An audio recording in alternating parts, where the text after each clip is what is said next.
Hey, what is up guys, MKBHD here, and this is the long talked about Samsung Galaxy S5. So after the presentation of all its new features, I got to spend about an hour of quality time with this new phone, so here are my honest first impressions of all this stuff. So first of all, the new specs, since you can't really avoid them, it has a 2.5 gigahertz quad-core processor, 2 gigs of RAM, LTE, and 802.11 AC Wi-Fi. Nothing too insane under the hood here, but definitely in the top tier. This is a high-end flagship phone. So on the front, it's rocking a slightly larger 5.1-inch 1080p AMOLED display, just a bit bigger than the 5.0-inch Galaxy S4, and that right there is the symbol for pretty much everything else about this phone. It's just slightly bumped up from the Samsung Galaxy S4 in a lot of ways. But one way it definitely did surprise is the build material. So the back of this phone, as predicted, feels a lot like the soft touch on the back of the Note 3, but without the leather stitching on the edges. But then for some reason they added this unsightly bumpiness to it, like the dimples on the back.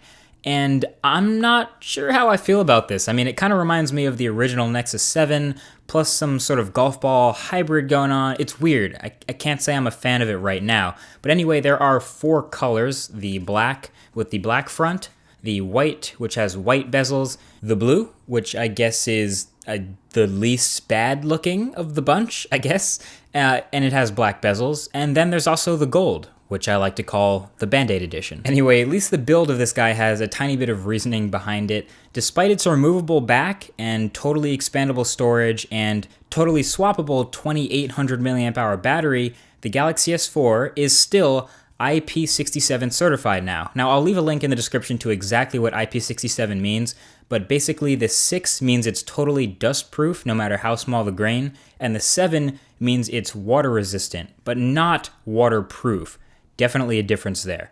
But what's cool is this doesn't seem to have a huge effect on the build of the phone. Like I said, the back is still removable. It only leaves me worried about that speaker quality, so we'll see how that turns out. Anyway, I think I played with this phone for maybe 15 minutes before I actually noticed that the front buttons, the layout has changed. So now it's a back, home, and multitasking button. No more capacitive menu button. All the menu buttons will be in software now on the screen.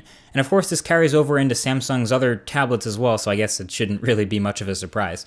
And speaking of buttons, in a very Apple-inspired move, Samsung went ahead and put a fingerprint sensor in the home button. So this one you need to swipe to use, and basically once it's set up, it can be used to log into certain secure apps like PayPal or even unlocking the phone itself. Surprise. I kind of wish it would go a little bit further than that, like maybe I could log into sites in Google Chrome using my fingerprint, but you know, that kind of stuff is a while off. I did notice this new home button felt a tiny bit less clicky, a little bit less tactile than usual, like it was on the S3 or S4. Maybe it was just my unit, but hopefully it's not quite as mushy feeling when it's on retail shelves. Now, another thing they made a huge deal about is the camera on the back of this guy. So it is a slightly larger 16 megapixel sensor and a new dedicated image signal processor, so this shooter supposedly has the fastest autofocus in any smartphone, clocking in at an average of 0.3 seconds. No idea how I'm supposed to verify this, but playing with the phone, I gotta say, it definitely did feel like a quality high-end phone camera. And this is no surprise coming from Samsung, really. The Galaxy S4 had a great camera. The Galaxy Note 3 had an even better camera. It shot 4K video. And this new S5 is another step up. So 16 megapixels, obviously. The photos are high res. It takes 4K video as well.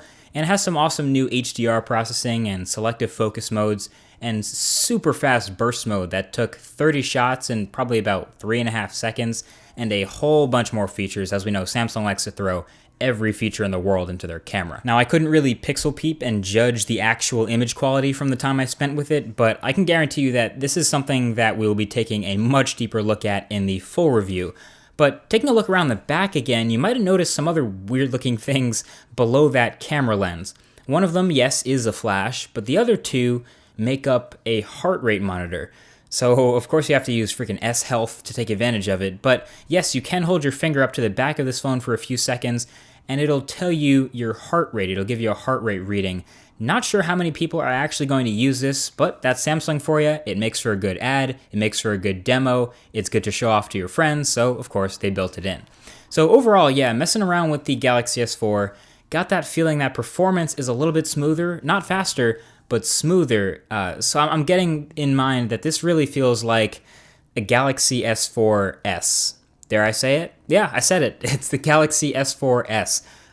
It's got a ton of minor conservative improvements, a little bit weird of a tweak to the design. I'm still not sure how I feel about it. It's obviously inspired by some other manufacturers in some places, but it's just so easy to call this a Galaxy S4 Part 2. Not that that's a bad thing. I guess people were just expecting bigger changes, that's all.